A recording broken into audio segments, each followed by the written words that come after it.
ಎಲ್ರಿಗೂ ನಮಸ್ಕಾರ.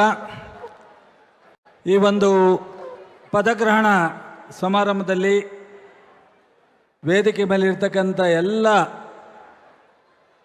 ಹಿರಿಯ ನಾಯಕರು, ಸಚಿವರು, ಶಾಸಕರು ಮತ್ತು ಪಕ್ಷದ ಎಲ್ಲ ಮುಖಂಡರೇ, ಮುಂದೆ ಇರ್ತಕ್ಕಂಥ ಕರ್ನಾಟಕ ರಾಜ್ಯದ ಮೂಲ ಮೂಲೆಯಿಂದ ಬಂದಿರತಕ್ಕಂಥ ಕಾಂಗ್ರೆಸ್ಸಿನ ಎಲ್ಲ ಆತ್ಮೀಯ ಬಂಧುಗಳೇ, ಮಾಧ್ಯಮ ಸ್ನೇಹಿತರೆ, ಕರ್ನಾಟಕ ಕಾಂಗ್ರೆಸ್ ಪಕ್ಷ ಬಹುಶಃ ಇಡೀ ರಾಷ್ಟ್ರದಲ್ಲಿ ಒಂದು ಸದೃಢವಾದಂಥ, ಒಂದು ವಿಭಿನ್ನವಾದಂಥ, ಶಿಸ್ತುಬದ್ಧವಾದಂಥ ರೀತಿಯಲ್ಲಿ ಇವತ್ತು ಪಕ್ಷದ ಸಂಘಟನೆ ನಡ್ಕೊಂಬರ್ತಾ ಇದೆ.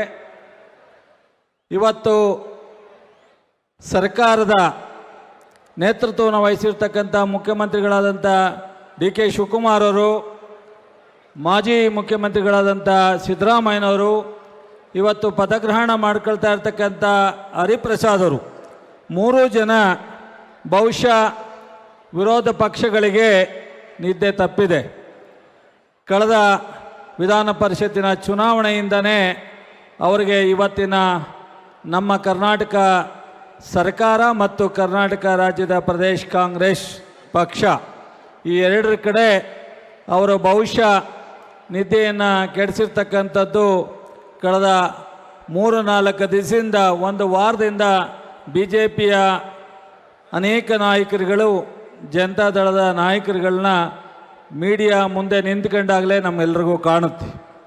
ಇವತ್ತು ರಾಷ್ಟ್ರ ಮಟ್ಟದಲ್ಲಿ ನಮ್ಮ ಖರ್ಗೆ ಸಾಹೇಬರಿರ್ಬೋದು, ಮೇಡಮ್ ಸೋನಿಯಾ ಗಾಂಧಿಯವರಿರ್ಬೋದು, ರಾಹುಲ್ ಗಾಂಧಿಯವರಿರ್ಬೋದು, ಪ್ರಿಯಾಂಕಾ ಗಾಂಧಿಯವರಿರ್ಬೋದು, ನಮ್ಮ ವೇಣುಗೋಪಾಲ್ ಅವರು, ಸುರ್ಜೇವಾಲ್ ಅವರು, ಇಷ್ಟೂ ಜನ ಕರ್ನಾಟಕಕ್ಕೆ ಕಳೆದ 23ರಲ್ಲಿ ಭಾಳಷ್ಟು ಒತ್ತನ್ನು ಕೊಟ್ಟು ಅನೇಕ ಮಾರ್ಗದರ್ಶನವನ್ನು ಮಾಡಿ ಇವತ್ತು ಸಿದ್ದರಾಮಯ್ಯನವರು, ಡಿ.ಕೆ. ಶಿವಕುಮಾರರ ರಾಜ್ಯದ ನಾಯಕತ್ವದಲ್ಲಿ ಪಕ್ಷ ಅಧಿಕಾರಕ್ಕೆ ಬರ್ತಕ್ಕಂಥದ್ದಕ್ಕೆ ನಿಮ್ಮೆಲ್ಲರ ಶ್ರಮ, ನಿಮ್ಮೆಲ್ಲರ ಪ್ರಯತ್ನ ಭಾಳಷ್ಟು ದೊಡ್ಡ ಪ್ರಮಾಣದ ಶಕ್ತಿಯನ್ನು ತುಂಬಿತು.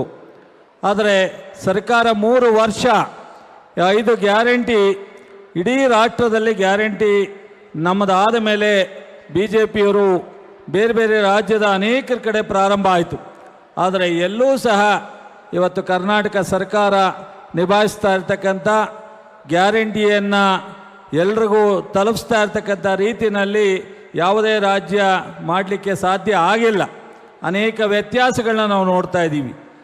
ಇವತ್ತೇನು ಪ್ರಧಾನಿಯವರಾದಂಥ ಮೋದಿಯವರು ನಮ್ಮ ಗ್ಯಾರಂಟಿ ಬಗ್ಗೆ ಕಾಮೆಂಟ್ ಮಾಡಿದರು, ಆರ್ಥಿಕ ವ್ಯತ್ಯಾಸದ ಬಗ್ಗೆ ಮಾತನಾಡಿದರು.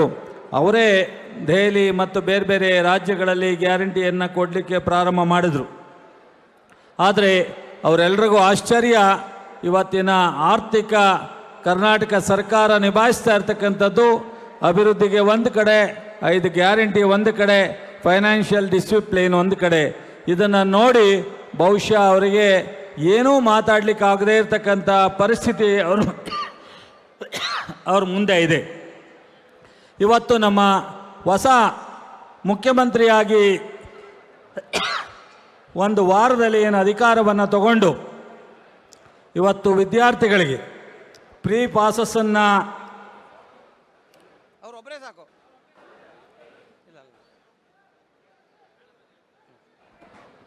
ಪಾಸಸ್ಸನ್ನು ಕೊಟ್ಟಿರ್ತಕ್ಕಂಥದ್ದು ಇರ್ಬೋದು. ನಿನ್ನೆ ಕ್ಯಾಬಿನೆಟ್ನಲ್ಲಿ ಅನೇಕ ಹೊಸ ಕಾರ್ಯಕ್ರಮಗಳನ್ನ ಮತ್ತು ಜನಪರವಾದಂಥ ಕಾಳಜಿನ ಮಾಡಲಿಕ್ಕೆ ಹೊಸ ಇಲಾಖೆಯನ್ನು ಘೋಷಣೆ ಮಾಡಿರ್ತಕ್ಕಂಥದ್ದು ಇರ್ಬೋದು.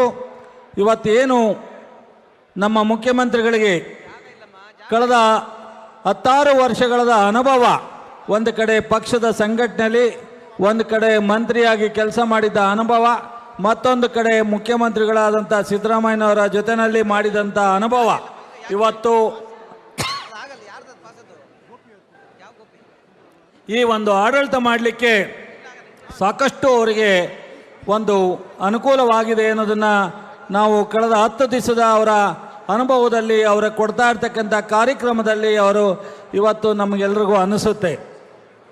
ಒಂದು ಮಾತನ್ನು ಹೇಳಲಿಕ್ಕೆ ಇಚ್ಛೆ ಪಡ್ತೀನಿ. ನಮ್ಮ ಮುಂದೆ ಇವತ್ತು ಲೋಕಲ್ ಬಾಡಿ ಚುನಾವಣೆಗಳಿದೆ.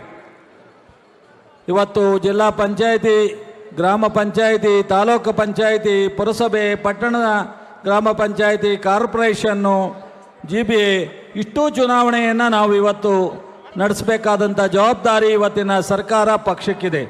ಇಂಥ ಒಂದು ಸಂದರ್ಭದಲ್ಲಿ ತ್ರಿಮೂರ್ತಿಗಳ ಥರ ಇವತ್ತು ಪಕ್ಷದ ಅಧ್ಯಕ್ಷರಾಗಿ ನಮ್ಮ ಹರಿಪ್ರಸಾದ್ ಅವರು ಜವಾಬ್ದಾರಿಯನ್ನು ತಗೊಂಡಿರ್ತಕ್ಕಂಥದ್ದು ಇರ್ಬೋದು, ಮುಖ್ಯಮಂತ್ರಿಯಾಗಿ ಅಧಿಕಾರ ಸ್ವೀಕಾರ ಮಾಡಿರ್ತಕ್ಕಂಥ DK ಶಿವಕುಮಾರ್ ಇರ್ಬೋದು, ಮಾಜಿ ಮುಖ್ಯಮಂತ್ರಿಗಳಾದ ಸಿದ್ದರಾಮಯ್ಯನವರು ಇರ್ಬೋದು. 3 ಜನ ನಾಯಕತ್ವದಲ್ಲಿ ಇವತ್ತು ಕರ್ನಾಟಕ ರಾಜ್ಯವನ್ನು ಸರ್ಕಾರ ಅಭಿವೃದ್ಧಿ ಕಡೆಗೆ, ಜನಪರ ಕಾರ್ಯಕ್ರಮದ ಕಡೆಗೆ ಮತ್ತು ಪಕ್ಷದ ಸಂಘಟನೆಗೆ ಬಹುಶಃ ನಾವೆಲ್ಲರೂ ಒಟ್ಟಾಗಿ ಅವರಿಗೆ ಕೈ ಜೋಡಿಸಿ ಮುಂದಿನ 28 ಚುನಾವಣೆ, ಅದನ್ನು ನಂತರ 29 ರಾಷ್ಟ್ರೀಯ ಚುನಾವಣೆನ ಇವತ್ತು ಕರ್ನಾಟಕದಿಂದ ಒಂದು ಸಂದೇಶವನ್ನು ಕೊಡಬೇಕಾಗತ್ತೆ. ಮುಂದಿನ ಕಾಂಗ್ರೆಸ್ ಸರ್ಕಾರ ರಾಹುಲ್ ಗಾಂಧಿಯವರನ್ನ ಪ್ರಧಾನಿ ಮಾಡ್ತಕ್ಕಂಥ ಒಂದು ದೃಢ ಸಂಕಲ್ಪವನ್ನು ಇವತ್ತಿನ ಸಭೆಯಲ್ಲಿ ನಾವು ನಿರ್ಣಯ ಮಾಡಬೇಕಾಗತ್ತೆ. 28ರ ಸಭೆ, 28ರ ಚುನಾವಣೆ ಎಷ್ಟು ಮುಖ್ಯನೋ 29ರ ಪಾರ್ಲಿಮೆಂಟ್ ಚುನಾವಣೆಯೂ ಸಹ ಅಷ್ಟೇ ಮುಖ್ಯ. ಈ ರಾಷ್ಟ್ರದಲ್ಲಿ ಇವತ್ತು ಯಾರೋ ಒಬ್ಬರದು ವಾಟ್ಸಪ್ಪಲ್ಲಿ ನೋಡಿದೆ ನಾನು, ಪ್ರಜಾಪ್ರಭುತ್ವ ಉಳಿಬೇಕು ಅಂದರೆ, ಸಂವಿಧಾನ ಉಳಿಬೇಕು ಅಂದರೆ ರಾಹುಲ್ ಗಾಂಧಿಯವರು, ಕಾಂಗ್ರೆಸ್ ಸರ್ಕಾರ ಮುಂದೆ ಕೇಂದ್ರದಲ್ಲಿ ಬರಬೇಕಾಗುತ್ತೆ. ಇವತ್ತು ಏನು BJP ಆಡಳಿತ ಮಾಡ್ತಾ ಇದೆ, ಅವ್ರಿಗೆ ಸಂವಿಧಾನದ ಬಗ್ಗೆ ಗೌರವ ಇಲ್ಲ, ಪ್ರಜಾಪ್ರಭುತ್ವದ ಬಗ್ಗೆ ಗೌರವ ಇಲ್ಲ, ಅವರಿಗೆ ಅಧಿಕಾರದ ಅಟ್ಟೆ ಅವ್ರಿಗೆ ಇರ್ತಕ್ಕಂಥ ಮುಂದೆ ಅವ್ರು ಏನೆಲ್ಲ ವ್ಯತ್ಯಾಸ ಆದರೂ ಸಂವಿಧಾನದ ಒಡಿನಲ್ಲಿರ್ತಕ್ಕಂಥ ಎಲ್ಲ ಸಂಸ್ಥೆಯನ್ನು ದುರುಪಯೋಗ ಮಾಡ್ಕೊಂಡಿರ್ತಕ್ಕಂಥದ್ದನ್ನು ನೀವು ನೋಡ್ತಾ ಇದ್ದೀರಾ.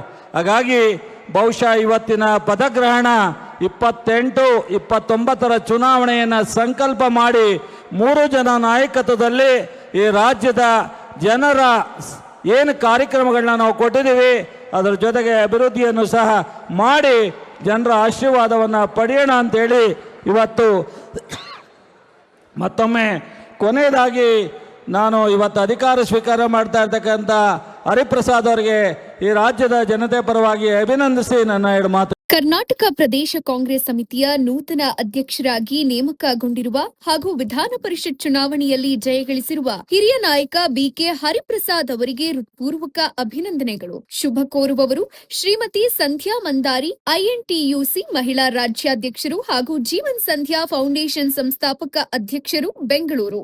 ಹೆಚ್ಚಿನ ವಿಡಿಯೋಗಳಿಗೆ ಪ್ರತಿಧ್ವನಿ ಯೂಟ್ಯೂಬ್ ಚಾನೆಲ್ ಸಬ್ಸ್ಕ್ರೈಬ್ ಮಾಡಿ, ಬೆಲ್ ಐಕಾನ್ ಕ್ಲಿಕ್ ಮಾಡಿ.